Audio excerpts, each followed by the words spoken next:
Hey, this is Soldier 7 here, reporting for Right Wing Federation, and this video is going to be more about the protests in China, which, have occurred recently. I even did, a video, I guess, or somewhat of a montage, whatever I guess you could call it, of some shots of the protests in China.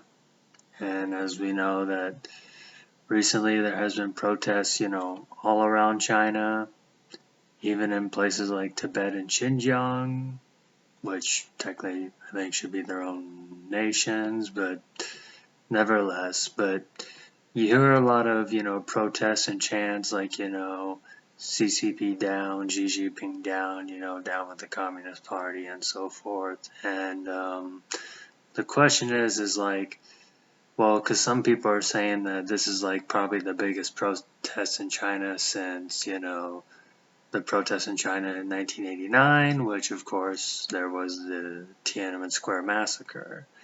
And the question is, I guess, even though that's not the title of this video, and that is there a risk that there's going to be another Tiananmen Square massacre like incident?